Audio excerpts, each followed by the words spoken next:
Today on our 2010 Jeep Commander, we're going to be taking a look at the Roadmaster 4-Diode Universal Wiring Kit for towed vehicles as part of our flat tow setup. There are 5 main components for a flat tow setup for the 2010 Jeep Commander. You have your base plate, you have your diode wiring kit, you have your braking system, your tow bar, and your safety cables. Here we have Roadmaster's 4-diode, 7 to 6 wire straight wiring kit.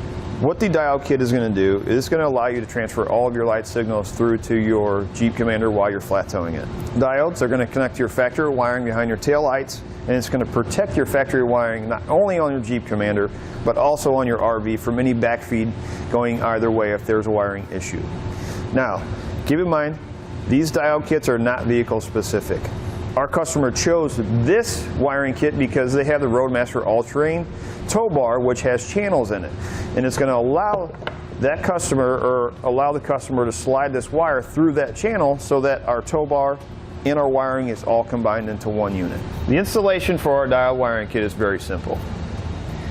How you route it from the front of the vehicle to the back is going to depend on the braking system that you have installed on the vehicle. And we're using Air Force 1, so we were able to go from the front of the vehicle to the back. If you're using the stay and play duo, you're going to have to route up to the engine compartment and then back down into the back of the vehicle. Now, when running your wire from the front to the back, it doesn't really matter how you run it. You just want to make sure you're staying away from anything hot or moving. The directions are going to tell you to start on one side of the vehicle. It's not necessary. It's going to work either way. You go over the passenger side and run it to the driver, vice versa. You can see that rain line here, right up the bottom of the frame rail. I just followed my frame rail down. Existing lines, found some hard lines here on the inside, zip tied it right to it, keep it secured. Ran it over top my fuel tank right on this edge. My rear axle went up over the top of my axle, found some existing lines here on my driver's side, and then routed up behind my driver's side taillight. Remove your taillight. You have a couple of fasteners here. You can take a flathead screwdriver or something, just pry out the center. One here and one on the bottom. You're going to have the same thing for the passenger side. You're going to pull your light out, remove your wiring by pushing down on this gray tab, like that. Go ahead and pull up all of your wiring, your 4-pole wiring. You're going to have some wire loom on your factory wiring. Go ahead and pull that back. You can see how far I pull it back. It looks like about 6 inches or so. Go ahead and pull that back and expose your factory wires.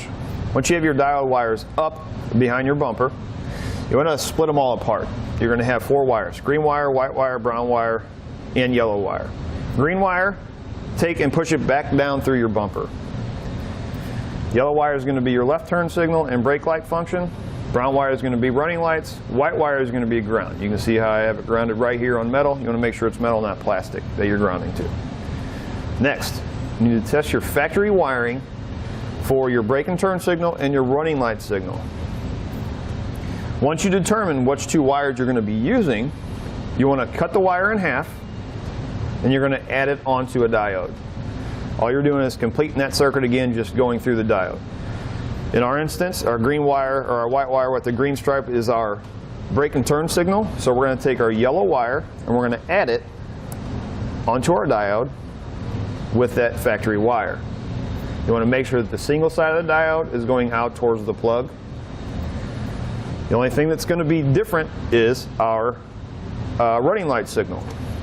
Once you determine your wire for your running light signal, it connects to your diode the exact same way. The brown wire that you bring up, you're actually going to need a jumper to go over to the other side. So when you cut that wire to size, you want to take the wire that you cut off and you're going to add it together, or double it, and you're going to add on your yellow Spade terminal.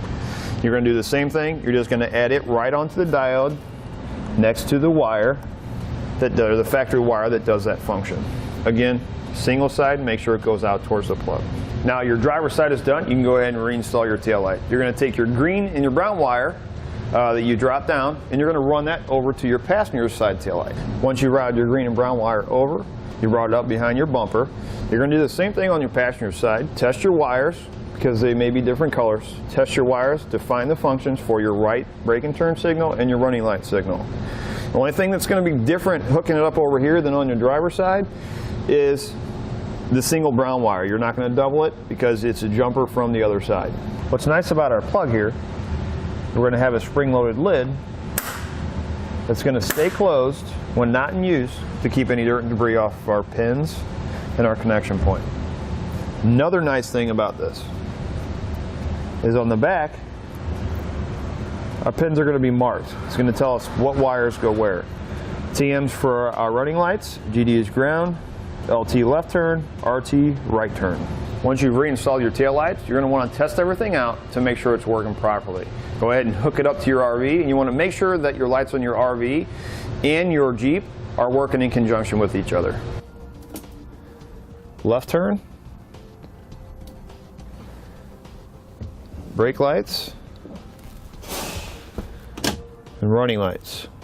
Right turn. That'll do it for a look at the Roadmaster 4-Diode Universal Wiring Kit for towed vehicles on our 2010 Jeep Commander flat tow setup.